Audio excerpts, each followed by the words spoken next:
Morning student. आइए हम लोग देखते हैं मोल फ्रैक्शन के बारे में, है ना। पिछले क्लास में हम लोगों ने देखा था मोल फ्रैक्शन का डेफिनेशन, मोल फ्रैक्शन का फॉर्मूला, और मोल फ्रैक्शन बताया गया था कि टेम्परेचर पे डिपेंड नहीं करता है ना। ये भी बताया गया था कि किसी मिक्सचर का या किसी सॉल्यूशन का मोल फ्रैक्शन कितना होगा, वो 1 होता था, है ना। मोल फ्रैक्शन निकालते समय ये भी बताया गया था कि अगर कोई मिक्सचर है उसमें बहुत सारे कंपोनेंट्स प्रेजेंट हैं, तो किसी भी एक कंपोनेंट का जो मोल फ्रैक्शन होगा वो 1 से हमेशा क्या होगा, कम होगा, है ना। तो चलिए आज मोल फ्रैक्शन पर कुछ और क्वेश्चन देख लेते हैं। एक क्वेश्चन आपका यहाँ पर है, AIPMT से है, कंपटीशन सेक्शन से, एक NCERT के एग्जाम्पल से है, और यहाँ पर एक NCERT का ही इंटेक्स क्वेश्चन है, इंटेक्स प्रॉब्लम है। तो देखते हैं, इसको बारी बारी से सॉल्व करेंगे, है ना। आप लोग अपना पढ़ाई मन लगा के करते रहिए, सिलेबस के बारे में टेंशन मत लीजिए आप लोग, है ना। सिलेबस का टेंशन लेना हम लोग का काम है। आप लोग को बस यही काम करना है कि जितना भी पढ़ाया जा रहा है उसका प्रॉपरली अपने सब्जेक्ट का नोट्स बनाएं, और 24 घंटे के अंदर, बहुत सारे विद्यार्थी नहीं कंप्लीट कर पा रहे लेक्चर, मैं उनको बोलता हूं कि 24 घंटे के अंदर अपना तीनों पेपर का लेक्चर कंप्लीट कीजिए नोट्स बना करके। फिर नेक्स्ट डे जब नेक्स्ट लेक्चर मिलता है आपको, तो उस लेक्चर को पढ़ने से पहले जो पिछले क्लास में, जो पिछले लेक्चर में मिला है, सबको एक बार रिवीजन कर जाइए, ठीक है ना। तब जाकर के आपको स्टडी जो है प्रॉपरली होगा और बढ़िया होगा स्टडी। ऐसा नहीं कि 10 दिन पहले पीछे के लेक्चर में फंसे हुए अभी तक, है ना। तो वैसे मत कीजिए, अपनी स्टडी को थोड़ा फास्ट बनाइए। दूसरी चीज, मजबूरी है ना, मजबूरी है कि हम लोग को ऑनलाइन ही क्लास करना पड़ेगा, है ना। लगता है कि पूरा 12th जो है ऑनलाइन ही क्लास चलने वाला है, क्योंकि बिहार में फिर से पुनः लॉकडाउन स्टार्ट हो जाएगा। आज 10 तारीख है ना। 10 से लेकर के 16 तक एक सप्ताह के लिए पूरा लॉकडाउन है। पटना कंप्लीट बंद होने वाला है फिर इस बार। तो हम ये नहीं कर सकते हैं कि अगस्त में या सितंबर में क्लास खुल जाएगा या नहीं खुलेगा, ये बात की पूर्ण गारंटी से नहीं कहा जा सकता है ना। क्योंकि हालात ऐसे हैं कि कोरोना कब होगा कब नहीं होगा कुछ नहीं कहा जा सकता, है ना। और सही मायने में देखा जाए तो इस साल अपना जान बचाना ही सबसे बड़ा टारगेट है लोगों का, है ना, कि किसी तरीके से इस साल आदमी जिंदा बच जाए, है ना। क्योंकि अभी WHO ने बोला है, अभी हाल फिलहाल के न्यूज में, कल या परसों के न्यूज में बोला है कि कोरोना जो है एयर्स में भी फैल रहा है। मतलब कि आप बाहर जा रहे हो, भीड़ भाड़ के इलाका में सांस ले रहे हो, किसी के साथ टच नहीं हो, इसके बावजूद भी कोरोना आपके अंदर ना जाएगा। बहुत सारे चीजों में ये भी बताया कि कोरोना कहता है कि एसिम्प्टोमेटिक है, मतलब कि उसमें कोई सिम्टम्स नजर नहीं है ना। आपको कोरोना हो गया है, आपको सर्दी खांसी बुखार नहीं है, जुकाम नहीं है, और टेस्ट कराने जब जा रहे हो तो आपको कोरोना पॉजिटिव मिल रहा है ना। तो घर पे रहना है, सुरक्षित रहना है बढ़िया से, ठीक ना। जान रहेगा तो जहान रहेगा, है ना। जान ही नहीं रहेगा तो साला पढ़ करके मेडिकल IIT क्या करेंगे, कुछ नहीं कर पाएंगे। इसलिए पहला काम सुरक्षित हो जाइए, दूसरा काम मन लगा के पढ़िए, ठीक है ना। और तीसरा कोई काम नहीं करना है, खाना पीना सोना पढ़ाई और अपने आप को सुरक्षित रहने के अलावा कोई काम मत कीजिए। खेल कूद मत कीजिए। अभी ज्यादा खेल कूद करने का शौक है तो घर में अपना जिमिंग का व्यवस्था कीजिए, है ना। घर पर ईंटा वगैरह उठाइए, है ना। पूरा डीप सपाट जो भी करना कीजिए, मतलब कि हेल्थ से रिलेटेड अपना काम कर सकते हैं। भीड़ भाड़ में मत जाइए, क्रिकेट मत खेलिए, फुटबॉल मत खेलिए, सब लोगों के बीच में मत रहिए। चलिए आते हैं हम लोग अपने टॉपिक पे। क्या क्वेश्चन नंबर 1 कहता है कि if 5.85 gram of NaCl are dissolved in 90 gram of water. कहता है कि 5.85 ग्राम सोडियम क्लोराइड को 90 ग्राम वाटर में डिजोल्व कर दिया जाता है। तो कहता है what is the mole fraction of NaCl and water, ठीक ना। यानी कि 5.85 ग्राम जो है NaCl है, और उसको 90 ग्राम वाटर में क्या किया जाता है, डाल दिया जाता है, डिजोल्व कर दिया जाता है। तो कहता है कि NaCl का भी मोल फ्रैक्शन निकालिए और वाटर का भी मोल फ्रैक्शन निकालिए। तो यहाँ पर क्वेश्चन नंबर 1 का सॉल्यूशन मैं यहाँ करता हूँ, ठीक है, दिखाई दे रहा है। तो यहाँ पर करता हूँ, ये सॉल्यूशन है आपका, है ना, क्वेश्चन नंबर 1 का। तो दिया हुआ है गिवन वेट ऑफ NaCl कितना है 5.8 ग्राम है, सॉरी 5.85 ग्राम है। अब मोलिक्यूलर मास ऑफ NaCl तुम निकालोगे तो सोडियम का होता है एटॉमिक मास सोडियम का कितना 35 सॉरी कितना होता है 23 होता है, और प्लस क्लोरीन का 35 कितना 5, ये होता है 58 पॉइंट कितना 5 होता है ना। किसका NaCl का मोलिकुलर मास और NaCl का गिवन वेट हम लोगों ने निकाल लिया। मोल फ्रैक्शन को निकालने के लिए मोल बटा में क्या करना पड़ेगा टोटल मोल। अब हम लोग बात करेंगे इसका मोल निकाल लेते हैं, मोल ऑफ NaCl का मोल। NaCl क्या है एक प्रकार का आपका कंपाउंड है, तो कंपाउंड का मोल कैसे निकलता है गिवन मास बटा में मोलिकुलर मास या गिवन वेट बटा में मोलिकुलर वेट। तो गिवन वेट कितना फॉर्मूला लिखना पड़ेगा क्या गिवन वेट बटा में मोलिकुलर वेट होना पड़ेगा। गिवन वेट कितना है NaCl का 5.85 डिवाइडेड बाय मोलिकुलर वेट कितना है बाबा 58 पॉइंट कितना 5। देखो ऊपर में है क्या आपका ग्राम और नीचे में कितना होता है ग्राम पर मोल होता है। याद कीजिए मोलिकुलर वेट का यूनिट क्या होता है ग्राम पर मोल, तो मोल चला जाएगा ऊपर हो जाएगा और ग्राम रह जाएगा नीचे, तो ग्राम ग्राम कैंसिल तो मोल निकल गया इतना पॉइंट इतना बटा कितना मोल। उतना करने की जरूरत नहीं है, आप लोग समझदार हैं। इसको काट दीजिए, ऊपर में चला जाएगा 10, इसको डेसिमल हटाएंगे तो नीचे जाएगा कितना 100 हो जाएगा, ये पूरा का पूरा कट जाएगा, यहां से कट गया 1/10 यानी कि 0 पॉइंट कितना 1, 0.1 मोल किसका हो गया NaCl का। नाउ वाटर की बात करेंगे हम लोग, तो वाटर का आपका वेट दिया हुआ है, कितना वेट दिया हुआ बाबू 90 ग्राम दिया हुआ है, याद कीजिए। और वाटर का फॉर्मूला क्या होता है H2O, तो इसका मोलिकुलर मास कितना हो जाएगा मोलिकुलर मास है, अब ऐसा बताने की जरूरत नहीं है, 18 में लिख दूं डायरेक्ट कोई दिक्कत नहीं है। इसलिए मोल ऑफ वाटर बोलेंगे, मोल ऑफ वाटर यदि बोला जाएगा तो कितना हो जाएगा गिवन वेट कितना 90, मोलिकुलर वेट कितना 18 फिफ्टिया कितना 90, 18 5 90 होता है यानी कि 5 हो गया, यानी कि मोल ऑफ वाटर कितना हो गया, यानी कि मोल ऑफ वाटर कितना हो गया मेरे भाई बता 5 हो गया।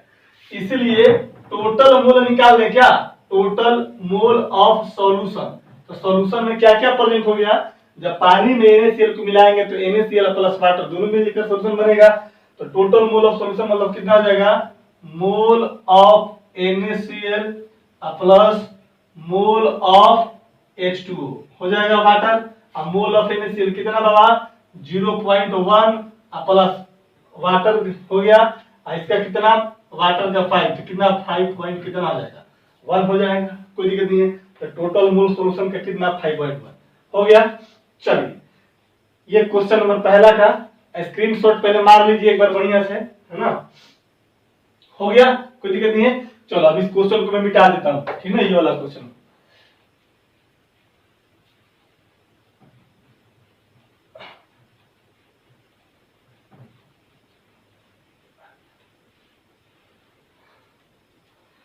ये क्वेश्चन था NCERT का था, है ना। चलो देखो दोनों NCERT का ही है, अपना देख लेना बढ़िया से, ठीक ना। आइए अब मोल निकल गया तो मोल फ्रैक्शन निकलेगा, तो इसीलिए x NaCl mole fraction of NaCl क्या हो जाएगा आपको पता है मोल ऑफ NaCl बटा में कितना टोटल मोल, क्या बाबू होगा ना। NaCl का मोल कितना, NaCl का मोल कहां पर है 0.1 और टोटल मोल कितना 5.1 हो जाएगा, कोई दिक्कत नहीं है। अब कहता है कि XH2O निकालना है, क्या निकालना है XH2O, तो हम क्या करेंगे इसको काट दो कोई दिक्कत नहीं है ना, 1/51 हो जाएगा। अब कहता है XH2O निकालना है, तो मोल ऑफ H2O बटा में कितना टोटल मोल हो जाएगा, मोल ऑफ H2O कितना है बाबू 5 है, बटा में टोटल मोल कितना 5 पॉइंट कितना है 1 है। इसको करेगा ये डेसिमल घटाओगे तो ऊपर चला जाएगा, यानी कि 50 कितना 51। इसके आगे भी तुम सॉल्व कर सकता है, डेसिमल भी कर सकता है, डेसिमल में कैलकुलेट करता है, एग्जैक्ट कैलकुलेशन कर सकते हैं आप लोग, बट मैं टाइम ज्यादा नहीं लूंगा, बस इतना तक कर लेते आगे सॉल्व कर लीजिएगा, ठीक है ना। यहाँ पर भी कर दीजिएगा, ये भी सही है, अभी गलत नहीं है। चलो हो गया, एक क्वेश्चन बन गया। चलिए मारिए स्क्रीनशॉट जल्दी से, दूसरे क्वेश्चन की तरफ आते हैं। इस क्वेश्चन पर आते हैं, या सब मिटा दूं मैं। चलो देखो,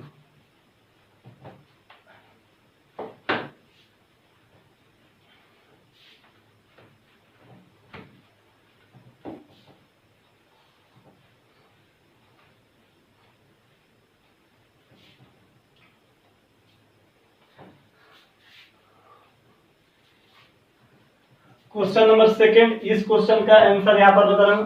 क्वेश्चन नंबर सेकंड क्वेश्चन है, क्वेश्चन नंबर 2 कर दो। इसका 1 था, इसका 2 नाम दे दिया, है ना, इसका 3 नाम दे दिया।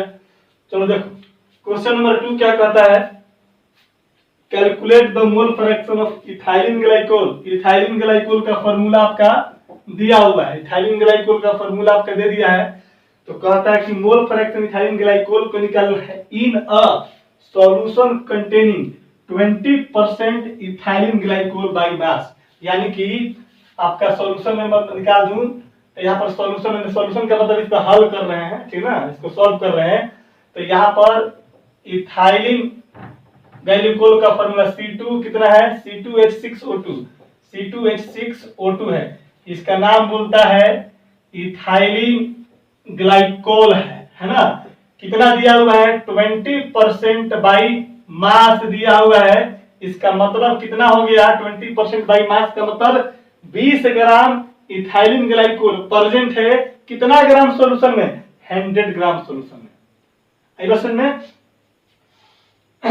तो यहां पर लिखेंगे कि 20% बाई मास का मतलब होता है मास ऑफ C2H6O2 बराबर कितना, 20 ग्राम, है ना। मास ऑफ सॉल्यूशन कितना हो जाएगा बाबू, 100 ग्राम। यही तो होता है, पिछले क्लास में पढ़े थे। तो चूंकि हम जानते हैं कि सॉल्यूशन बराबर सॉल्यूट प्लस कितना सॉल्वेंट होता है। सॉल्यूशन का मास कितना, 100, सॉल्यूट का मास कितना, जिसका मात्रा कम उसको सॉल्यूट, जिसकी मात्रा ज्यादा उसको क्या बोलते थे हम लोग, सॉल्वेंट बोलते थे।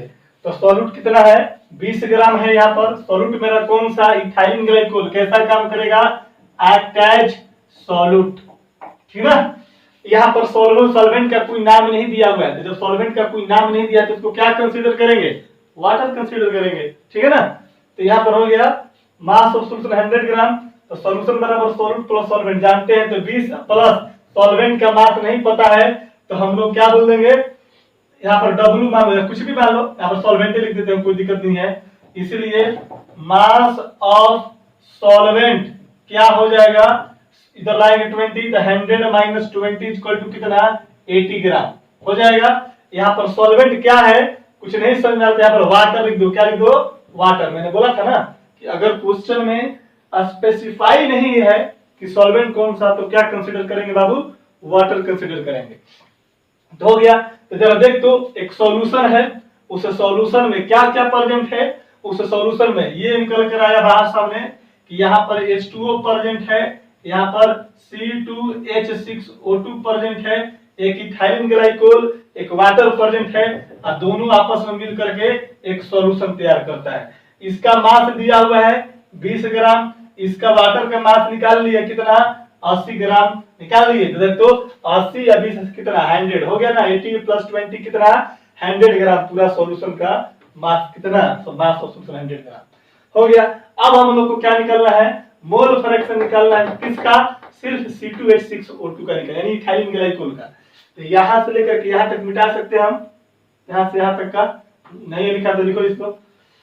चल देख, हमने क्या किया, अब हम लोग को मोल निकालेंगे, फिर मोल फ्रैक्शन निकालेंगे, है ना।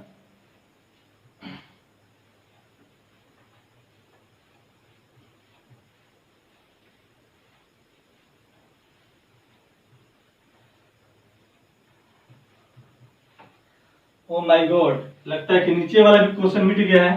खैर कोई बात नहीं, क्वेश्चन तो आप लोग के पास चले गया होगा, है ना। चलो देखो यहाँ पर कोई बात नहीं, वैसे एनसीईआरटी का बुक है, कर लेंगे, कोई दिक्कत नहीं। अब हम लोग को निकालना है, अब C2H6O2 है, इसका मास दिया हुआ कितना बाबा, 20 इसका मोलिकुलर मास कितना हो जाएगा। देख तो कार्बन 2 है तो 2 गुना कार्बन के एटॉमिक मास कितना 12 प्लस हाइड्रोजन 6 है तो 6 गुना हाइड्रोजन के एटॉमिक मास कितना 1 और प्लस ऑक्सीजन 2 गया तो 2 इंटू कितना ऑक्सीजन का 16। इसको सॉल्व करेगा तो 12 दूनी 24 6 और 16 दूनी 32 ये लगभग आएगा 62 हो जाएगा, है ना। इसका तुम मोल निकालेगा तो मोल कितना हो जाएगा इथाइलिन ग्लाइकोल का बताओ तो गिवन मास कितना है 20 तो 20 बटा कितना 62 हो जाएगा, कोई दिक्कत नहीं है। तुम इसको सॉल्व भी कर सकते हैं 0.33 समथिंग आएगा, ठीक ना।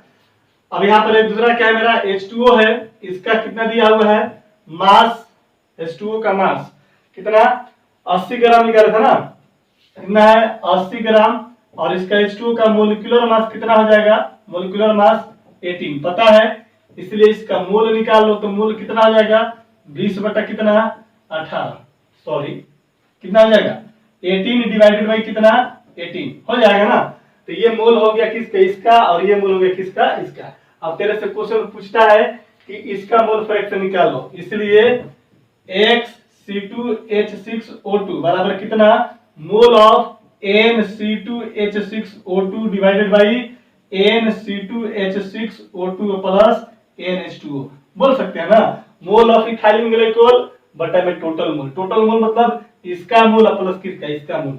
ऊपर वाले का मोल कितना है C2H6O2 का मोल कितना है 20 बटा 62 20 बटा कितना 62 डिवाइडेड बाई कितना इसका कितना हो जाएगा 20 बटा 62 प्लस कितना वाटर का कितना 80 बाई कितना 18। अब इसको सॉल्व कर लीजिएगा तो ये आपका आंसर आ जाएगा, यहीं पर मैं डायरेक्ट देता हूं आंसर, तो दिक्कत नहीं ना। इसको सॉल्व करना यहाँ कैल्शियम ले लेना फिर इसको सॉल्व करना फिर इसके बटा में फिर इसको सॉल्व करना है। चलो हो गया, नोट करो इसको जल्दी से। आइए सेम क्वेश्चन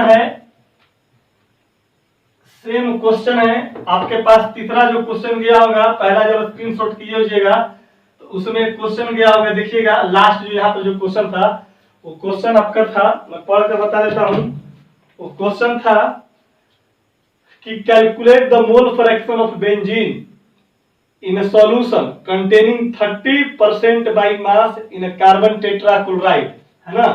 तो बेंजीन का फॉर्मूला क्या होता है बोल दो, बेंजीन का फॉर्मूला कितना होता है C6H6। इसका मोलिकुलर मास निकालेगा तो कितना हो जाएगा 6 गुना 12 प्लस 6 गुना 1 यानी 12×72 हो जाएगा 72 प्लस 6 बराबर कितना 78 हो जाएगा। इसका एक होता है कार्बन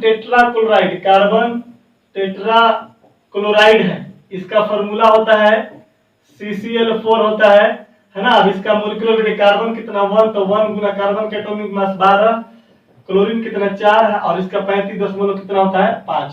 इसको अपना सॉल्व कर लीजिएगा, है ना। तो यहाँ से कार्बन टेट्राक्लोराइड का मोलिकुलर मास निकल गया, है ना। यहाँ बेंजीन का मोलिकुलर मास निकल गया और कहता है कि 30% बाई मास क्या है बेंजीन है, यानी कि सॉल्यूशन का मास 100 ग्राम बेंजीन का 30 ग्राम 100 में से 30 को घटाएंगे तो कार्बन टेट्राक्लोराइड का कितना निकल जाएगा 70 निकल जाएगा। यहाँ पर सॉल्यूशन दिया हुआ है कि 30% benzene present in carbon tetrachloride, यानी कि कार्बन टेट्राक्लोराइड मेरा क्या करेगा ये बेंजीन हो जाएगा सॉल्यूट और ये क्या हो जाएगा सॉल्वेंट।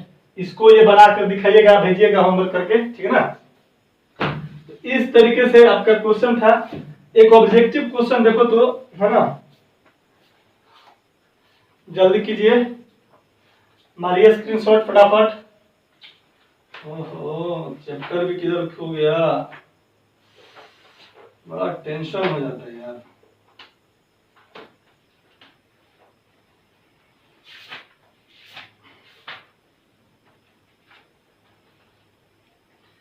तो लिखो तो क्वेश्चन एक ऑब्जेक्टिव क्वेश्चन है, सब एक ही टाइप का क्वेश्चन पूछता है, ठीक ना। थोड़ा बहुत 10% क्वेश्चन को डिफिकल्ट करता है, टफ करता है ना। सिलेक्शन आपका 60% 50% से ऊपर जैसे ही जाइएगा तो आपका इंजीनियरिंग में सिलेक्शन होना स्टार्ट हो जाता है ना। मेडिकल में सिलेक्शन थोड़ा टफ हो जाता है क्योंकि क्वेश्चन उसका इजी रहता है ना। बायोलॉजी की वजह से कैलकुलेशन बायोलॉजी में नहीं रहता, इसलिए इसका कटर थोड़ा हाई चला जाता है। चलिए तो एक ऑब्जेक्टिव क्वेश्चन है, इसको सॉल्व कर जरा सा। कहता है क्या कि which of the following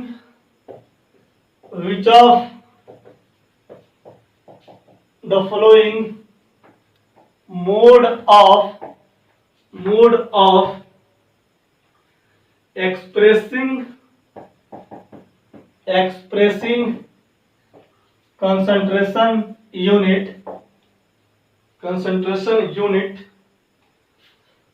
is independent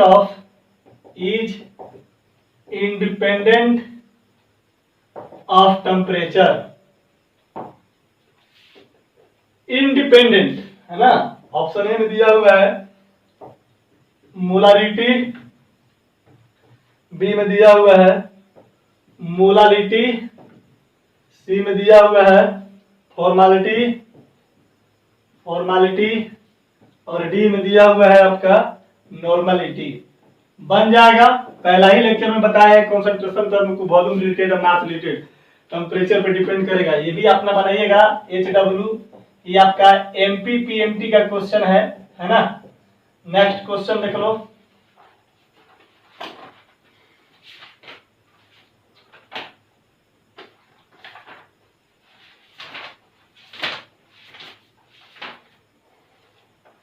next में लिखिए जरा सा, which of the following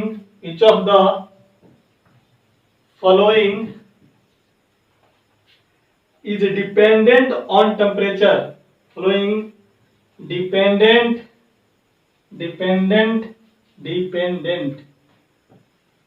on temperature, इनमें से कौन टेम्परेचर पे डिपेंड करता है? टेम्परेचर को शॉर्ट में TMP कर दिया है। नए बच्चे कंफ्यूज नहीं करेंगे, ये मत समझिएगा कि सर गलत लिखवा दिए, टेम्परेचर को टेम्प करवा दिए, ऐसा कुछ भी नहीं है। टेम्परेचर ही लिखा हुआ है लेकिन शॉर्ट में लिखा हुआ, ठीक है ना। ऑप्शन में दिया हुआ है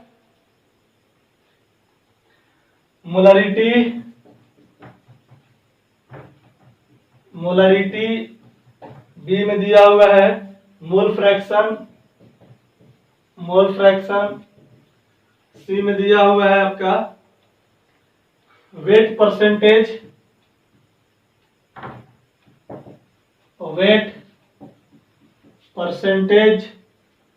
और डी में दिया हुआ है आपका डी में दिया हुआ, कहां गया जी, डी में दिया हुआ है मोलालिटी, ठीक ना। ये क्वेश्चन बनाना है आपको भी, यहाँ पर दे दिया है। ये पूछा हुआ है नीट 2017 का, नीट 2017 का क्वेश्चन पूछा हुआ है हाल फिलहाल में 2 साल पहले क्वेश्चन, कि which of the following depend upon temperature. Temperature पे कौन डिपेंड करता है? मोलारिटी टेम्परेचर पे डिपेंड करेगा कि नहीं करेगा? Mole fraction, wait percentage, wait percentage का मतलब मास परसेंटेज, ठीक ना। तो मास इन्वॉल्व जो भी होगा टेम्परेचर पे डिपेंड नहीं करेगा। मोलारिटी वॉल्यूम होता है, वॉल्यूम इन्वॉल्व है, और वॉल्यूम इन्वॉल्व क्या करेगा? टेम्परेचर पे डिपेंड करेगा। तो ये भी आपका HW है। आप दोनों का चॉइस देकर के फोटो खींच के चॉइस लगा के भेज दीजिएगा, ठीक है। चलिए, मेरे ख्याल से यहाँ तक आपका मोल फ्रैक्शन समाप्त होता है। इसके बाद हम लोग स्टार्ट करते हैं, लिखेंगे मोलालिटी। नेक्स्ट लिखेंगे, जल्दी इसको नोट कीजिए बाबू।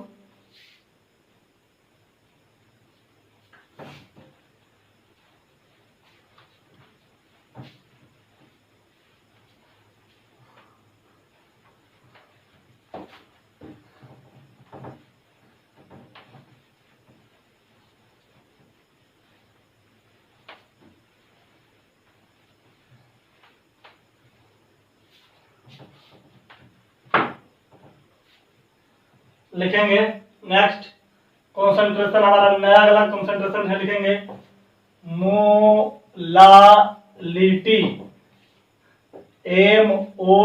MOLALITY। इसको हिंदी में मूललता कहते हैं। क्या बोलते हैं इसको हिंदी में बाबू?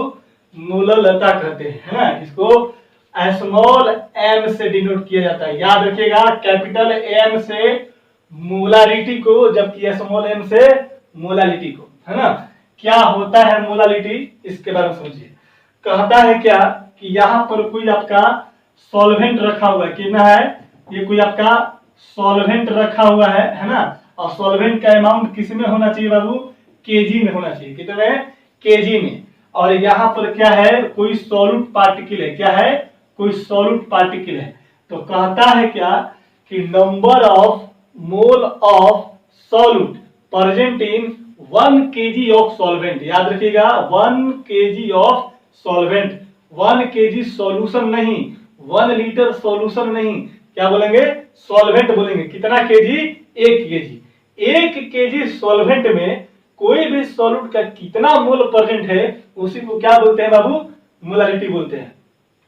क्लियर हो गया, क्या बोला मैंने, 1 केजी सॉल्वेंट में या 1000 ग्राम सॉल्वेंट में कितना मोल ऑफ सॉल्यूट प्रेजेंट है उसी को क्या बोलेंगे हम लोग, मोलारिटी बोलेंगे। आई बात समझ में, कोई दिक्कत नहीं है। तो लिख लेंगे कि it is defined as the number of mole of solute present in 1 kg।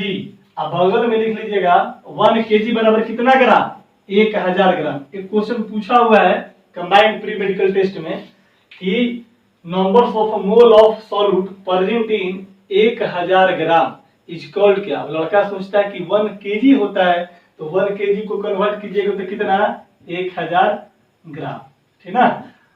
The number of mole of solute present in 1 kg of solvent is called क्या बाबू, मोलालिटी। आई बस में देखिएगा यहाँ पर लेट करके, है ना, हमने मान लिया कि कोई कंटेनर है और इस कंटेनर में हमारा कोई सॉल्वेंट है, क्या बाबू, कोई सॉल्वेंट है और इस सॉल्वेंट का वेट कितना है, W kg है। कितना है बाबू, W kg। यहाँ पर बगल में लिख दिया W kg, है ना। W B है, B को हम लोग हमेशा सॉल्वेंट कंसीडर करते आए हैं और A को हमेशा सॉल्यूट कंसीडर करते आए हैं। तो जो कंसीडरेशन किया गया शुरुआत से उसको ही लेकर चलेंगे। और यहाँ पर कोई सॉल्यूट पार्टिकल है, ये हमारा सॉल्यूट है और इसका जो मोल है वो कितना है, Na है। Na स्टैंड फॉर बाबू मोल। आई बस में, तो हम लोग बोल सकते हैं कि W kg में Na मोल प्रेजेंट है, इसलिए 1 kg में कितना प्रेजेंट होगा, Na बटा W हो जाएगा। हम बोल सकते हैं कि लेट Na बराबर Na mole of solute present इन या डिजॉल्व इन, जो बोला present in W kg, WB kg solvent, WB kg of solvent. इसको हम ऐसा लिख सकते हैं दैट इज Na प्रेजेंट है कितना, WB kg में, उल्टा बोल दिया क्या, इसको ऐसे लिख सकते हैं और करके WB kg of solvent contain कितना मोल, Na मोल बोल सकते हैं। इसलिए कितना केजी में डिजॉल्व होगा तो उसको मोलालिटी बोलेंगे। बोलोगे कि सर इसलिए 1 kg में कितना हो जाएगा, Na बटा में कितना, WB हो जाएगा ना। W kg सॉल्वेंट में Na मोल प्रेजेंट है, इसलिए 1 kg में कितना, Na बटा WB। क्लियर हो गया। इसको यहां पर मैं लिख देता हूं, देखो, इसीलिए हम लोग बोल सकते हैं मोलालिटी बराबर कितना हो जाएगा, मोल। Na क्या था बाबू, मोल ऑफ सॉल्यूट बटा में ये क्या है लीजिएगा, वेट ऑफ सॉल्वेंट किसमें, केजी में, याद रखिएगा, है ना। ये डिफिनीशन के अनुसार आपका फॉर्मूला हो गया, है ना, कि numbers of mole of solute present इन क्या है, ये क्या है, WT मतलब वेट ऑफ सॉल्वेंट, किसमें, किलोग्राम में, केजी में। हो गया, जल्दी से नोट कीजिए इसको, आगे बढ़े। चलो देखो, कहता है कि मोलालिटी को स्मॉल m से रिप्रेजेंट किया जाता है। क्या कहता है कि the molality is represented by या डिनोटेड बाई क्या बाबू, स्मॉल m।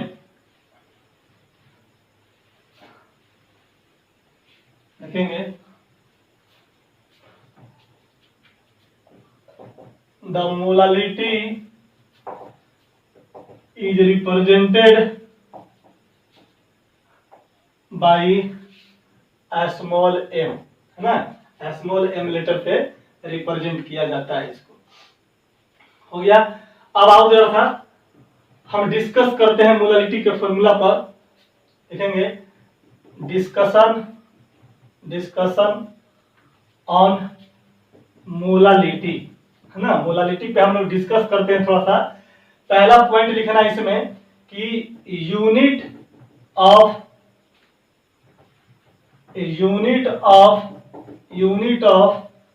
मोलालिटी क्या हो जाएगा बताओ तो। ऊपर में मोल और नीचे में केजी, मोल पर केजी बोल सकते हैं। क्या हो जाएगा, मोल पर केजी हो जाएगा, या लोग इसको मोल और केजी इनवर्स 1 ऐसे भी लिखता है लोग, ठीक है ना, कोई दिक्कत नहीं है। दूसरा चीज कहता है कि मोलालिटी के केस में दोनों क्या इन्वॉल्व है, मास इन्वॉल्व है। तो टेम्परेचर बढ़ाने से या टेम्परेचर घटाने से मोलालिटी पे कोई प्रभाव नहीं पड़ता। तो यह एक ऐसा कॉन्सेंट्रेशन टर्म है जो टेम्परेचर पे डिपेंड नहीं करता। लिख लेंगे molality is independent of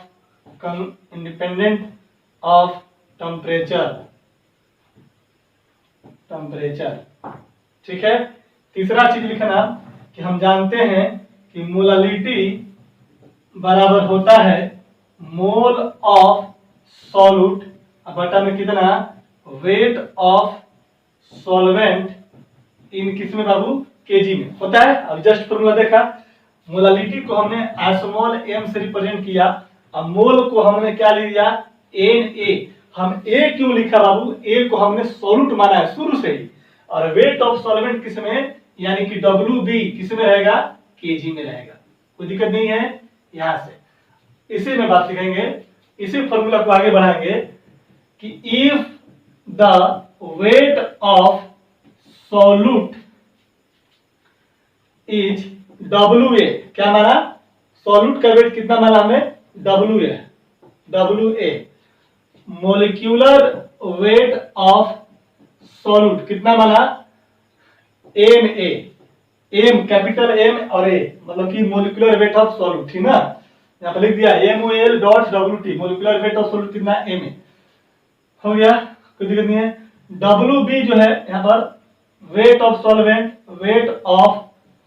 solvent कितना माना, WB किस में रहेगा, इन केजी में, किस में बाबू, केजी में। इसलिए मोलालिटी बराबर क्या होगा, देखो इसको मिटा करके मैं यहां से यहां ले जाता हूं, ठीक ना। ध्यान रहे हमेशा, यहां से मैं इधर ले दूं फॉर्मूला को, पहले यहां से डिस्कशन 1 2 3 फिर इसके बाद यहां पर आना है, फिर इसके बाद यहां पर आना है। तो इसीलिए m इक्वल टू मोल की जगह क्या लिख सकते हैं, Na। अगर देख तो Na बराबर मोल बराबर क्या होगा, गिवन वेट WA बटा कितना, मोलिकुलर वेट हो जाएगा। किसी भी पार्टिकल का, किसी भी कंपाउंड का मोल जब निकालिएगा तो उसका फॉर्मूला क्या होता है, गिवन वेट बटा में molecular weight. Given weight solute पे कितना बना, WA, मोलिकुलर वेट सॉल्यूट पे कितना बना, Ma। तो M बराबर WA बटा कितना, Ma लिख सकते हैं, कोई है मोल बटा कितना है, वेट इन केजी में हो जाएगा, गुना WB किस में बाबू, केजी में हो जाएगा। एक फॉर्मूला ये हो गया कि जब आपके पास वेट ऑफ सॉल्यूट है, याद रखना हमेशा वेट ऑफ सॉल्यूट ऑलवेज किस में रहेगा, ग्राम में रहेगा। वेट ऑफ सॉल्यूट केजी में अगर दिया रहे, मिलीग्राम में दिया रहे तो उसको केजी में केजी को और मिलीग्राम को किस में कन्वर्ट करेंगे, ग्राम में। तो सॉल्यूट का मास जो होगा ऑलवेज ग्राम में ही कंसीडर किया जाएगा, है ना, क्योंकि मोल हम लोग पढ़े थे तो गिवन मास ऑफ कोई भी पार्टिकल इन ग्राम बटे में मोलिकुलर वेट होता था ना। तो यहाँ पर ग्राम हो जाएगा और नीचे में सॉल्वेंट का वेट सिर्फ किलोग्राम होना चाहिए। एक फॉर्मूला आपका यहां से भी बन जाएगा। दूसरा फॉर्मूला हम लोग और इसको करके ऐसे भी लिख सकते हैं कि मान लो कि if weight of solvent in gram में दिया रहेगा। किस में दिया रहेगा बाबू? सॉल्वेंट का वेट किस में दिया रहेगा? ग्राम में। तो उसके लिए मोलारिटी बराबर कितना हो जाएगा बोल तो? इसलिए एम बराबर कितना? मोलारिटी बराबर, मोलारिटी का फॉर्मूला कितना हो जाएगा? डब्ल्यू ए गिवन वेट बटा में मोलिकुलर वेट। यहाँ डब्ल्यू भी अगर आपका ग्राम में दिया रहेगा, किसमें? ग्राम में, तो ऊपर कितना हो जाएगा? इस ग्राम को किलोग्राम में कन्वर्ट करना है, क्योंकि numbers of mole of solute किसमें प्रेजेंट है? किलोग्राम में प्रेजेंट है, 1 किलोग्राम में। तो किलोग्राम को हमको किसमें, यहाँ पर क्वेश्चन में ग्राम में दिया हुआ है। If weight of solvent in gram, अगर ग्राम में दिया रहेगा तो क्या करेंगे? इस ग्राम को किलोग्राम में चेंज करेंगे। इस ग्राम में जब 1000 से डिवाइड कीजिएगा 1000 से, तब जाकर के ये किसमें हो जाएगा? केजी में। इसको सॉल्व कीजिए तो 1000 कहाँ चल जाएगा? ये ऊपर चला जाएगा, है ना। तो ये फॉर्मूला ये हो गया आपका। तो ये वाला फॉर्मूला, ये जो तीसरा मैंने लिखवाया है, ये सबसे इंपॉर्टेंट फॉर्मूला है, ठीक ना।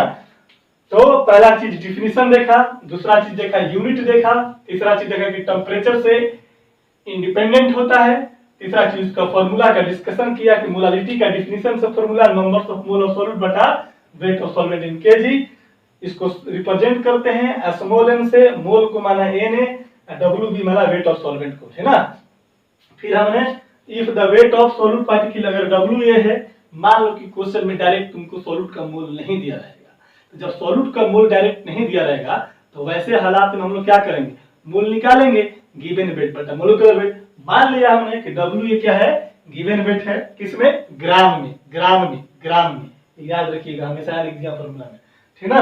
मोलिकुलर वेट ऑफ सॉल्यूट किसमें? ए में मान लिया है molecular weight. Weight of solvent किसमें होता है? केजी में। तो फॉर्मूला के अनुसार यहाँ पर मोल निकाल लिया। ये क्या है मेरा? एन ए क्या है मेरा? मोल है। तो मोल ऑफ सॉल्यूट निकाला, गिवन वेट बटा मोलिकुलर वेट। मोलारिटी का फॉर्मूला में पुट किया, एन ए की जगह गिवन वेट बटा मोलिकुलर वेट है, गुना डब्ल्यू भी केजी में हो जाएगा। अगर कहता कि सॉल्वेंट का वेट अगर ग्राम में दिया हो तो डब्ल्यू है गिवन वेट बटा molecular weight. Weight of solvent in gram, gram को केजी में कन्वर्ट करना पड़ेगा, किसमें? ऊपर फिर एक ऐसे गुना कर देंगे। क्लियर है? इस तरह से हो गया, यहाँ पर मोलारिटी हो गया, कोई दिक्कत नहीं है। अब एक क्वेश्चन जरा सा हम बना लेते हैं फटाफट, जल्दी से नोट कीजिए, मिटा इसको।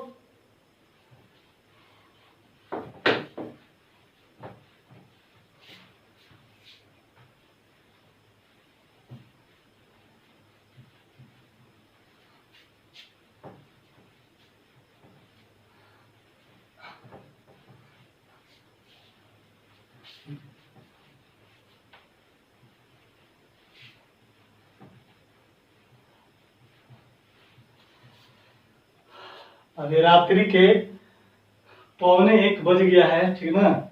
एक्चुअली में हुआ था कि शाम में 11 का लेक्चर बना करके चला गया था, मार्केट में कुछ काम था, है ना। साहू सर का तबीयत खराब था, हम देखने चले गए थे। उधर से आए तो लेट हो गया, 8-9 बज गया था, लेक्चर नहीं बना पाया। अभी खाना खा करके सोचे कि बना लेते हैं, तो सुबह में लेट हो जाता, है ना। चलिए नेक्स्ट क्वेश्चन देखते हैं। खैर हम मेहनत कर रहे हैं, आप मेहनत कीजिए चाहे मत कीजिए, है ना, वो आपके ऊपर डिपेंड करता है, क्योंकि आप कितना ईमानदार हैं। गार्जियन को तो बेवकूफ तो लोग बना देता होगा खूब बढ़िया से, नहीं बोलता होगा कि नेटवर्क नहीं है, फिर बोलता होगा कि अरे लॉकडाउन चल रहा है ना, स्कूल कोचिंग नहीं खुला तो कोचिंग पढ़ेंगे। ये है सरकारी टीचर वालों को कोई फर्क नहीं पड़ेगा, क्योंकि उसको आराम से मंथली मिल रहा है पेमेंट, है ना, आराम से घर में सुतल होगा, है ना, झूठों को बोल देगा कि यहाँ जा रहे हैं वहां जा रहे हैं।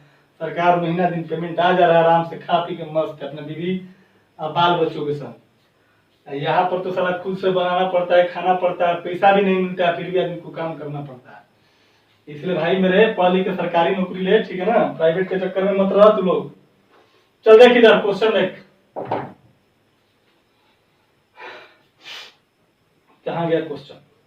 चलिए क्वेश्चन कहता है कैलकुलेट, एनसीईआरटी का है, एग्जाम्पल का क्वेश्चन कहता है कैलकुलेट। 2-4-10% बच्चों के लिए मैं फिर से पढ़ा रहा हूं, तो ये सारा क्वेश्चन मैं करवा चुका हूं 11वीं क्लास में, सारा कुछ पढ़ा चुका हूं, ठीक है ना। कैलकुलेट मोलालिटी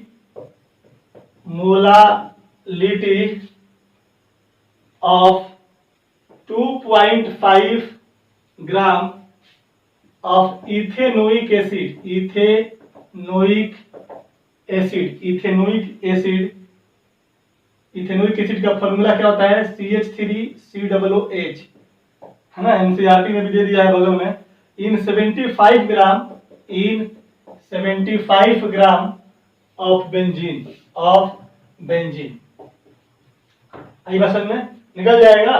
क्या करना है बता, देखो यहाँ पर सबसे पहले तो तुम लोग पहचान के बताओ मेरे को कि इसमें से कौन सॉल्यूट है और कौन सा सॉल्वेंट होगा। बताओ, तुम बोलेगा कि इतना ग्राम इथेनोइक एसिड है और किस में प्रेजेंट है, 75 ग्राम ऑफ बेंजीन में प्रेजेंट है। यानी कि क्वेश्चन के अनुसार देखा जाए तो इथेनोइक एसिड का फॉर्मूला क्या होता है, CH3COOH। इसका वेट दिया हुआ है कितना बाबू, दिया हुआ है 2.5 ग्राम दिया हुआ है ना। और मोलिकुलर वेट अगर तू निकालेगा तो मोलिकुलर वेट कितना हो जाएगा, कार्बन को एक कार्बन 2 कार्बन है, हाइड्रोजन कितना 3 गो 4 गो, ऑक्सीजन कितना 2 गो। तो हम लोग इसको लिख सकते हैं C2H4 और O2 निकाल दो, इसका मोलिकुलर वेट कितना निकल जाएगा, 2 × 12 + 4 × 1 + 2 × 16, तो हो जाएगा 12 दूनी 24 और 24 से 4 36 और 16 दूनी 32 है, 24 + 4 + कितना 32 हो जाएगा ना। तो 32 4 36 और 36 24 कितना, मेरे को लगता है कि 60 हो जाएगा। क्या देख लीजिएगा अपना, ठीक है। इसका वेट कितना है 2.5 ग्राम। इसके बाद क्या करता है, बेंजीन की बात करता है। बेंजीन का फॉर्मूला कितना होता है, C6H6 होता है बेंजीन का फॉर्मूला। अब ये बेंजीन होगा तो इसका वेट देखो तो कितना दिया हुआ है, 75 ग्राम गिवन वेट, और इसका मोलिकुलर वेट कितना हो जाएगा, मोलिकुलर वेट निकाले हैं पिछले क्वेश्चन में कितना 78 हो जाएगा ना। तो देख तो हमें इसके मोल निकालने से मोलिकुलर वेट का मतलब नहीं है, हम लोग को तो क्या निकालना है, given weight of mole of solute, mole of solute बटा कितना वेट ऑफ सॉल्वेंट। तो मोलालिटी का फॉर्मूला तेरे को पता है, स्मॉल m बराबर डायरेक्ट निकाल दूं WA बटा में A में गुना WB, कहां पर है, ग्राम में। देख तो सॉल्वेंट का वेट कितने ग्राम में है ना, ये ग्राम है, तो ऊपर क्या करना पड़ेगा 1000 करना पड़ेगा। तो WA weight of solute, solute कौन सा मेरा, ये मेरा क्या है सॉल्यूट। क्यों बोलेंगे सॉल्यूट, क्योंकि इसका वेट कितना है 2.5 ग्राम, जबकि बेंजीन का वेट कितना है 75 ग्राम। जिसका वेट ज्यादा उसको बोलेंगे सॉल्वेंट, जिसका वेट कम उसको क्या बोलेंगे सॉल्यूट। क्लियर है। तो WA हो गया अब गुना 1000 हो गया, A में हो गया इतना, अब पुट करो वैल्यू, WA का वैल्यू कितना है 2 पॉइंट कितना 5 1000 हो गया। मोलिकुलर वेट कितना होता है सॉल्यूट का, मोलिकुलर वेट कितना निकाला सॉल्यूट का 60 निकाला, तो यहां पर कर दिया 60। और वेट ऑफ बेंजीन का वेट कितना है, सॉरी बेंजीन का वेट कितना है 75 ग्राम है, तो यहाँ पर 75 कर दिया। तो ये ग्राम है तो ऊपर क्या कर दिया 1000 कर दिया। अब आराम से इसको अपना काट छाट कर लीजिएगा ना, काट छाट करके इसका डायरेक्ट आंसर लिख दीजिएगा। मैं डायरेक्ट लिख दे रहा हूँ 0.556, एक कीजिएगा तो 0.556 मोल पर केजी। चल ये हो गया आपका मोलालिटी का डिफिनीशन, मोलालिटी का यूनिट, मोलालिटी का फॉर्मूला और उस फॉर्मूले पे बेस्ड एक क्वेश्चन। ठीक है, नोट कीजिए। चलिए देखते हैं अब हम लोग कि मोलालिटी के बारे में आगे की प्रोसीजर क्या है। तो लिखिएगा यहां पर, है ना, meaning of x into m, इसका मतलब क्या होगा। m क्या है, स्मॉल m जो है मोलालिटी को रिप्रेजेंट करता है, और x क्या है इसके कोफिशिएंट है। क्या है इसको कोफिशिएंट। अगर मान लो कि इस तरह से कुछ दिया रहेगा, इस फॉर्मेट में कुछ भी रहे, जैसे बोलेगा कि 0.2 m है ना, बोलेगा कि 1 m है, बोलेगा कि 1/10 m है, तो ये सब का मतलब कैसे पढ़ेंगे हम लोग। तो क्या होगा, देखो x को बोला जाता है मोल, क्या बोलता है मोल। इसका मतलब हुआ कि कोई सॉल्यूशन है और तो सॉल्यूशन पर अगर x m का अगर लेवल लगा हुआ है तो उसको पढ़ा जाएगा कि x मोल ऑफ सॉल्यूट, क्या बोलना है x mole of solute present इन कितना में 1 kg ऑफ सॉल्वेंट में। याद रखिएगा x mole of solute particle present इन कितना में बाबू 1 kg ऑफ सॉल्वेंट। अब लिखेंगे इट मींस, ऐसे लिखना कि x into M state that कहता है, स्टेट दैट क्या हो जाएगा बाबू, state that x mole of solute present इन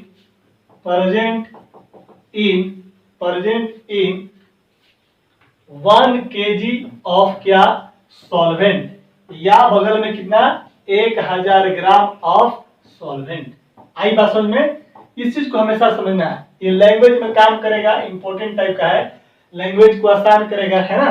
कि अगर x इंटू एम के फॉर्म में रहेगा, कोई डेटा दिया रहेगा किसी सॉल्यूशन पर, तो इसका मतलब यही समझेंगे कि x mole of solute particle present इन किसमें बाबा, 1 kg ऑफ सॉल्वेंट या 1000 ग्राम ऑफ सॉल्वेंट, है ना। मतलब इट मींस दैट इज कह सकते हैं, दैट इज कह सकते हैं कि मोल ऑफ सॉल्यूट जो हो जाएगा कितना हो जाएगा बाबू, x मोल, कोई दिक्कत नहीं है, और वेट ऑफ जो सॉल्वेंट हो जाएगा वो कितना हो जाएगा, 1 kg हो जाएगा, कोई दिक्कत नहीं है। इसीलिए तुम मोलालिटी निकालोगे तो मोलालिटी बराबर कितना होता है, मोल बटा में कितना, वेट ऑफ सॉल्वेंट, किसमें, केजी में, और मोल ऑफ क्या बाबू, सॉल्यूट हो जाएगा।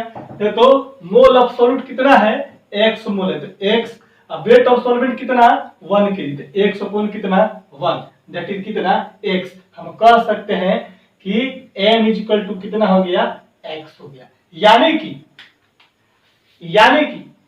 m के कोफिशिएंट में जो डेटा दिया रहेगा वही डाटा मेरा क्या होगा, मोलालिटी के बराबर होगा। m into m, x into m है, इसका मतलब कि मोलालिटी कितना, x हमने कैलकुलेट किया डिफिनीशन के आधार पर, तो मोलालिटी कितने के बराबर, x के बराबर। क्लियर है? जल्दी से नोट करो इसको, यहां पर देख तो, यहां पर देख तो। दूसरा क्वेश्चन ऐसे कर दूं, 0.2 m का मतलब क्या हो गया, व्हाट इज द मीनिंग,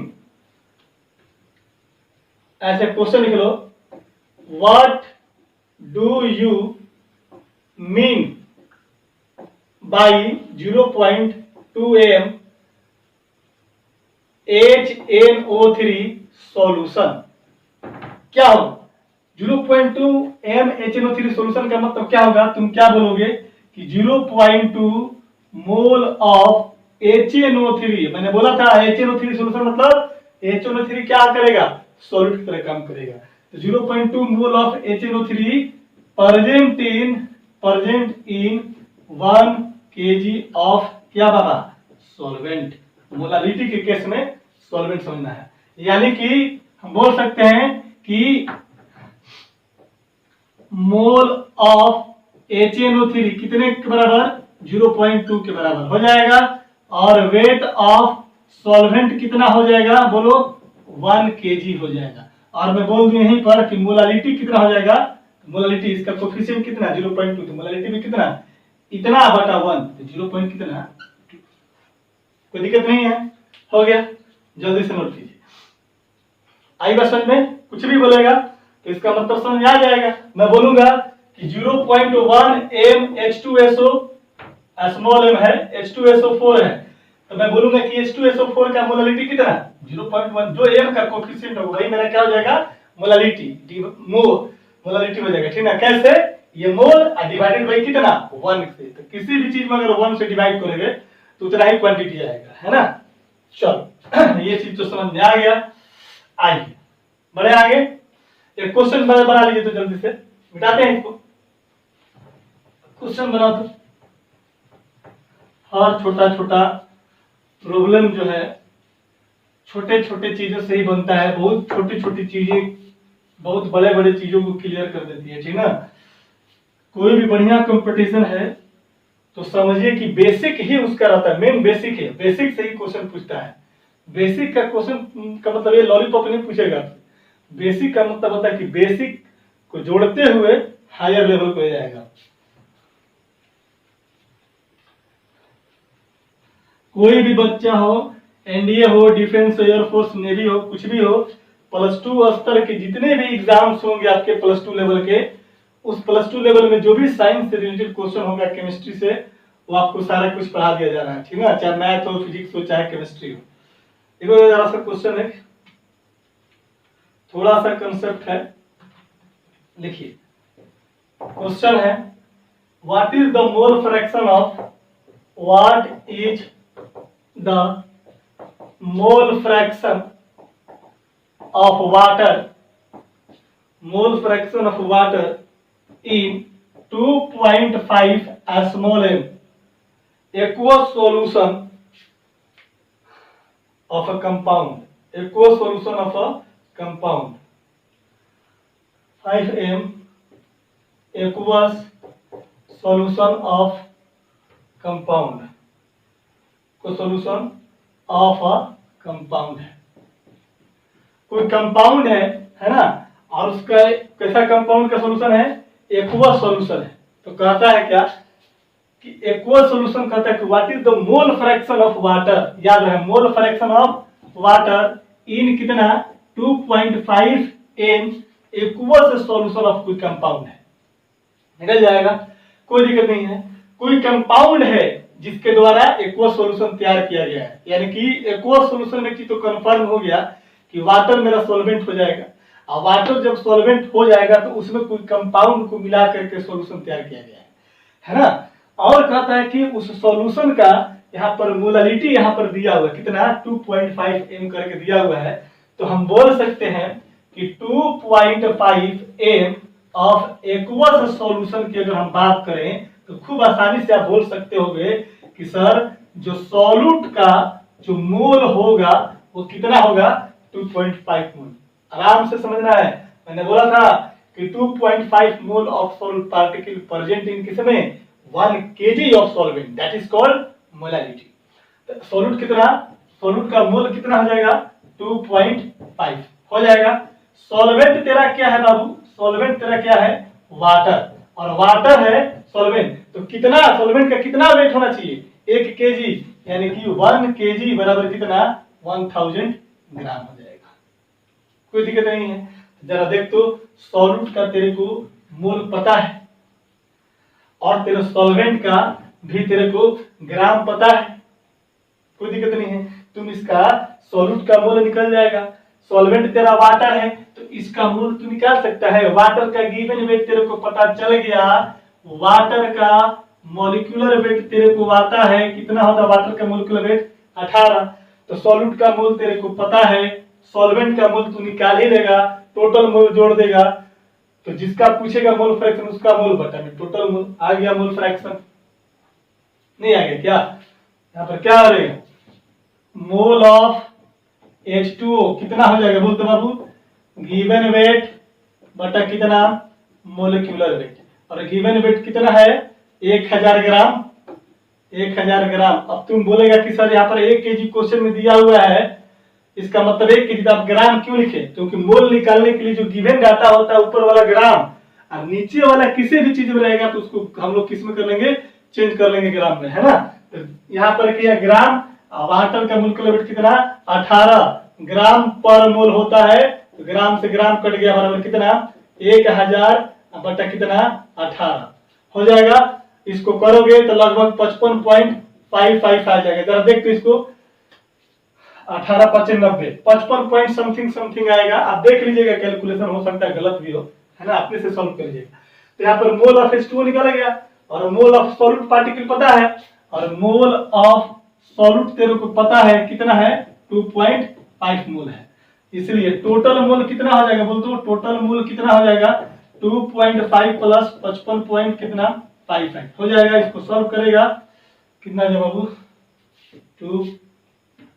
55.5 है, 55 है, और यहाँ पर कितना है 2.5 है, तो 5 0 5 7 1 8 5 58.05 हो जाएगा क्या, मेरे को ख्याल तो लगता है तो यही होना चाहिए 58.05 58.05 ये टोटल मोल हो गया। अब क्वेश्चन में तेरे को पूछा कि मोल फ्रैक्शन ऑफ वाटर पूछता है, तो वाटर का मोल बटा में टोटल मोल, है ना, कर देते हैं। देखिए यहाँ पर देखिए, यहाँ पर देखिए, इसलिए XH2O mole fraction of H2O, तो मोल ऑफ H2O कितना है NH2O बटा में total mole, total mole. NH2O कितना, H2O का मोल कितना निकाला 55.55 और टोटल मोल कितना 58.05। अब जो भी होगा आप इसको यहाँ से सॉल्व कर लीजिएगा, ठीक है ना। मोल फ्रैक्शन का कोई यूनिट नहीं होता, ठीक है। चलिए तो बन जाएगा, कोई दिक्कत नहीं है। चलिए अब देखेंगे हम लोग टाइप ऑफ सॉल्यूशन पढ़ेंगे on the basis of molality के आधार पे। लिखेंगे यहाँ पर, जल्दी कीजिए मेरे भाई।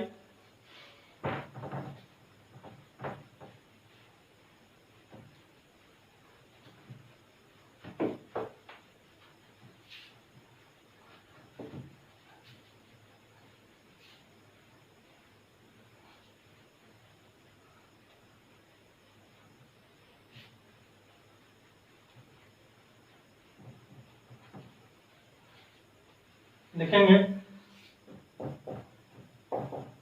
Type of solution based on value of molality. Molality के वैल्यू के आधार पे सॉल्यूशन कितने प्रकार का होगा उसकी हम लोग बात करेंगे। एक्चुअली में मोलालिटी के आधार पर सॉल्यूशन का कोई फिक्स नहीं है कि कितना टाइप का सॉल्यूशन होगा, वो तो डाटा पे डिपेंड करेगा, है ना। लेकिन फिर भी कुछ डेटा दिया रहता है, जैसे मोलल सॉल्यूशन किसको बोलेंगे, डेसी मोलल किसको बोलेंगे, सेंटी मोलल किसको बोलेंगे, सेमी मोलल किसको बोलेंगे, है ना।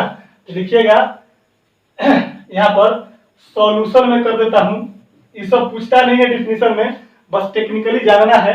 कोई सॉल्यूशन है ना। अगर सॉल्यूशन कहता है, ऐसे कर दे क्या, वैल्यू ऑफ मोलालिटी, हाँ ऐसे कर देता हूं तो ज्यादा बेटर रहेगा।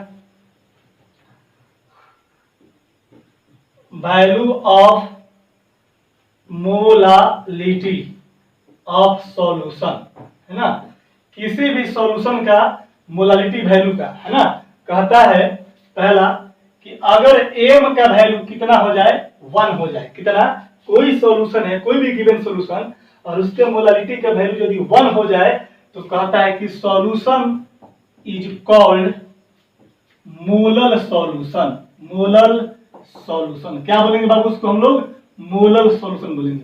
कहीं पर भी क्वेश्चन में मोलल लिखा रहेगा इसका मतलब कि मोलालिटी की बात हो रही है। क्लियर है। तो क्वेश्चन पूछेगा कि मोलल सॉल्यूशन किसको बोलेंगे, तो बोलिएगा कि वैसा सॉल्यूशन जिसका मोलालिटी कितना होगा, 1 हो। अब आपसे क्वेश्चन ये भी तरह भी पूछ सकता है कि अगर कोई सॉल्यूशन का मोलालिटी 1 है, यानी कि m का वैल्यू होता है मोल of solute wait of solvent in KG, W किसमें, केजी में, यही होता फॉर्मूला। तो अगर ये वैल्यू m का वैल्यू 1 कब होगा, जब हम कह सकते हैं कि इसका भी वैल्यू 1 हो जाए और इसका भी वैल्यू 1 हो जाए। अब आप क्वेश्चन पूछ लीजिएगा कि सर इसका भी वैल्यू 500 और इसका भी वैल्यू 500, तो क्या ये दोनों कट के 1 के बराबर नहीं आएगा, क्या आएगा, ये भी कट के 1 आएगा। लेकिन आपको मिनिमम वैल्यू जो होता है वो ज्यादा एक्यूरेट होता है, उसको कंसीडर किया जाता है। तो हम लोग इसको मोलर सॉल्यूशन को ऐसे भी बोल सकते हैं कि जब 1 mole of solute particle present in 1 kg of solvent. आई बात समझ में, यहाँ पर W kg 500 kg नहीं होना चाहिए, किसी होना चाहिए 1 kg होना चाहिए। आई बात समझ ना। तो हमेशा इसको ध्यान रखना है कि numbers of mole of solute particle अगर 1 मोल हो और 1 kg सॉल्वेंट हो, उसमें अगर 1 मोल प्रेजेंट है तो मोलालिटी कितना हो जाएगा, 1 हो जाएगा, 1 मोल पर kg हो जाएगा, और सॉल्यूशन क्या कहलाएगा, मोलर सॉल्यूशन हो जाएगा। कोई दिक्कत नहीं है। ज्यादा दिक्कत है तो यहाँ पर लिख सकते हैं इस तरह से भी, it means 1 mole of solute present in 1 kg या 1000 ग्राम ऑफ सॉल्वेंट। कोई दिक्कत नहीं है डियर। चलो अगर कहता है दूसरा कि अगर m का वैल्यू कितना हो जाएगा, 1/2 हो जाए, कितना हो जाएगा, 1/2 वैल्यू हो जाए, या 0. कितना 5 वैल्यू हो जाए, तो क्या बोलेंगे, हाफ है, इसको बोला जाता है तब सॉल्यूशन इज कॉल्ड क्या, सेमी मोलल सॉल्यूशन बोलेंगे उसको। क्या बोलेंगे बाबू उसको, सेमी मोलर सॉल्यूशन बोलेंगे। कब, जब मोलालिटी का वैल्यू कितने के बराबर, हाफ के बराबर हो जाए। सेमी का मतलब क्या होता है, हाफ होता है। इसका मतलब कि half mole of solute particle, इसका मतलब क्या हो गया, it it means half mole of solute present इन, कितना में प्रेजेंट होगा, present in 1 kg of solvent, 1 kg of solvent हो जाएगा, कोई दिक्कत नहीं है। फिर देखो यहाँ पर अगर मैं बोल दूं कि अगर मोलालिटी का वैल्यू 1/10 हो जाए तो लिखिएगा सॉल्यूशन जो हो जाएगा क्या कहला जाएगा, डेसीमोलर। क्या कहलाएगा बाबू, DCI, DESI नहीं, EDESI का मतलब देसी, देसी ना, जैसे बोलते हैं ना देसी माल है, देसी माल है, देसी सब्जी है, बोलते हैं ना। जैसे अभी नरेंद्र मोदी जी क्या बोलते हैं, देसी अपनाओ यानी स्वदेशी अपनाओ, है ना। EDESI का देसी, DECI का मतलब ये भी देसी पढ़ते हैं इसको, सॉरी इसको देसी पढ़ते हैं, इसको देसी पढ़ते हैं, ठीक है ना।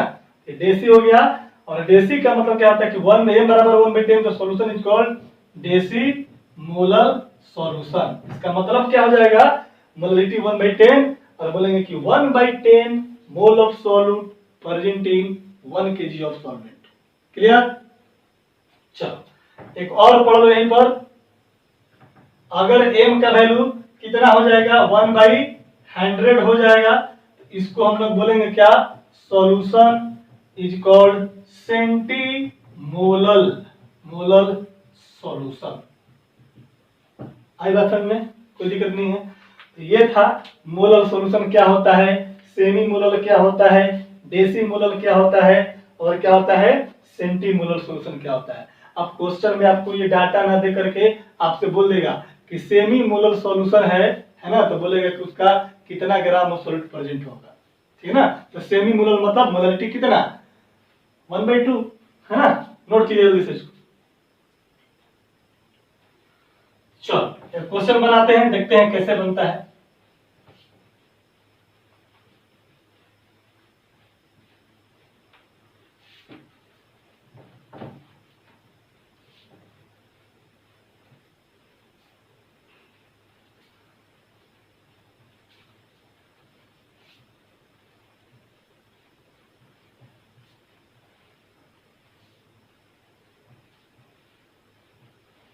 लिखेंगे how many gram of NaOH present in semi present in 500 gram of semi molal solution, semi molal NaOH solution. Question कहता है how many gram of NaOH, NaOH का कितना ग्राम प्रेजेंट होगा किसमें, 500 gram of semi molal, sorry उल्टा कर दिए, 500 gram of water to make semi molal solution, है ना। कहता है कि NaOH का कितना ग्राम प्रेजेंट होगा 500 ग्राम में, 500 ग्राम वाटर में, ताकि सेमी मोलल सॉल्यूशन का निर्माण हो जाए। तो जरा देख, तो सिंपल सी बात है कि फॉर सेमी मोलल सॉल्यूशन की अगर हम बात करेंगे तो सेमी मोलल सॉल्यूशन के केस में मोलालिटी का वैल्यू कितना, हाफ, यानी कितना 1/2 बोल सकते हैं। चलो कोई दिक्कत नहीं है। वेट ऑफ सॉल्वेंट कितना होता है, WB मान लेते हैं, WB कितना दिया हुआ है, 500 ग्राम दिया हुआ है, 500 ग्राम दिया हुआ है, कोई दिक्कत नहीं है। अब चलो तो हम लोग मोलालिटी के फॉर्मूला निकालते हैं। तो मोलालिटी बराबर होता है given weight of solute molecular weight of solute, और ऊपर में कितना 1000। कब करेंगे 1000, जब नीचे WB किस में रहेगा, ग्राम में प्रेजेंट रहेगा। तो WB क्या था मेरा, वेट ऑफ सॉल्वेंट, ग्राम में दिया हुआ है, तो नीचे में ग्राम, तो ऊपर कितना 1000 करना पड़ेगा, किस लिए, इसको किलोग्राम में कन्वर्ट करने के लिए। क्लियर है ना। चलो देखते हैं, यहाँ पर सारा डाटा दिया हुआ है।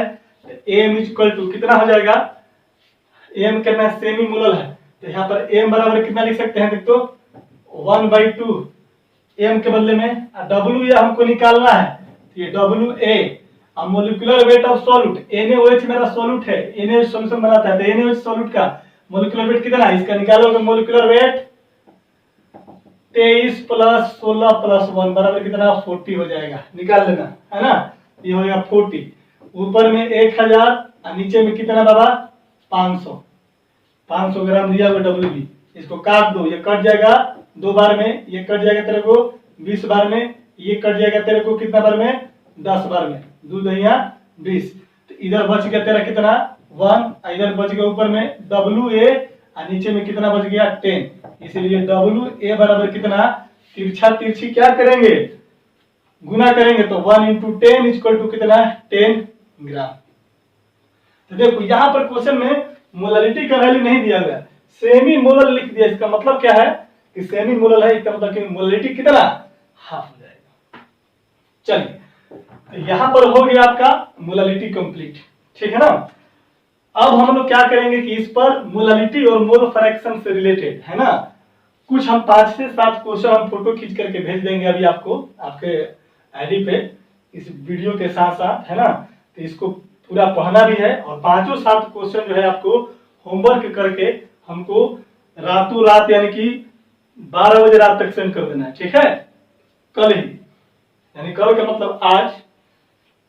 चलिए मिलते हैं हम लोग नेक्स्ट क्लास में गाइस। नेक्स्ट क्लास का टारगेट रहेगा खूब बढ़िया से मोलारिटी पढ़ जाना, और हमारी कोशिश रहेगी मोलारिटी के साथ साथ हम स्ट्रेंथ पढ़ जाएंगे, फॉर्मेलिटीज पढ़ जाएंगे। फिर एक क्लास लगेगा नॉर्मलिटी में और पीपीएम में खत्म, यानी कि आने वाले 2 क्लास में आपका कंसंट्रेशन टर्म समाप्त हो जाएगा। इसके बाद हम लोग सॉल्यूशन के सेकंड पोर्शन पे चलेंगे, जिसको हम लोग बोलते हैं कोलिगेटिव प्रॉपर्टीज। कोलिगेटिव प्रॉपर्टीज से पहले थोड़ा सा पढ़ेंगे हम लोग रॉल्स लॉ पढ़ेंगे, सोलिबिलिटी पढ़ेंगे और आइडियल और नॉन आइडियल गैस पढ़ेंगे। लगभग 2-3 क्लास इधर रह जाएगा, उसके बाद 2-3 क्लास टोटल मिला के लगता है कि मेरे को लगता है कि अभी आज से कम 10 लेक्चर और लगेगा, इसमें सॉल्यूशन खत्म हो जाएगा। 20 तारीख तक सॉल्यूशन खत्म हो जाएगा आपका। इसके बाद इस मंथ के लास्ट तक हम लोग पढ़ जाएंगे केमिकल काइनेटिक्स भी पढ़ जाएंगे, और लगभग 15 अगस्त तक हम लोग कंप्लीट कर लेंगे इलेक्ट्रोकेमिस्ट्री को। इसके बाद हम लोग को स्टार्ट करेंगे इनऑर्गेनिक में स्टार्ट करेंगे हम, आपको डीएफ ब्लॉक एलिमेंट स्टार्ट करेंगे, है ना, कोऑर्डिनेशन पढ़ेंगे, फिर पी ब्लॉक पढ़ेंगे और लास्ट में पढ़ेंगे मेटलर्जी, क्योंकि मेटलर्जी आपके सिलेबस से हटा दिया गया है, ठीक ना, तो वो सब लास्ट में पढ़ेंगे। तब तक हो सकता है लॉकडाउन समाप्त हो जाए, कोचिंग क्लासेस खुले, तो ऑर्गेनिक हम लोग फेस टू फेस सामने बोर्ड पर बैठकर पढ़ेंगे तो और भी ज्यादा अच्छा लगेगा। और नहीं हुआ तो फिर तो यहाँ पर तो पढ़वे करेंगे हम लोग, है ना। ऑर्गेनिक थोड़ा लॉजिकल है ना, लॉजिकल है, बॉन्ड ऐसे क्यों टूटा, बॉन्ड ऐसे क्यों नहीं टूटा, है ना, तो वो थोड़ा टाइम टेकन है ना, इसलिए थोड़ा सा बोर्ड पर अगर बच्चा सामने रहे तो और ज्यादा क्लैरिफाई होता है ना। खैर फिर भी आपको हम फील नहीं होने देंगे, क्लासरूम और यहाँ पर, है ना, ऑनलाइन क्लास हो चाहे ऑफलाइन क्लास हो, क्वालिटी से कोई कॉम्प्रोमाइज नहीं और ना ही क्वांटिटी से कोई कॉम्प्रोमाइज होगा, ठीक है। ठीक है गाइस, मिलते हैं हम लोग, ठीक ना। तब तक के लिए क्या बोल दें, गुड मॉर्निंग तो बोल दिया, गुड नाइट ही बोलता हूँ, ठीक है, गुड नाइट।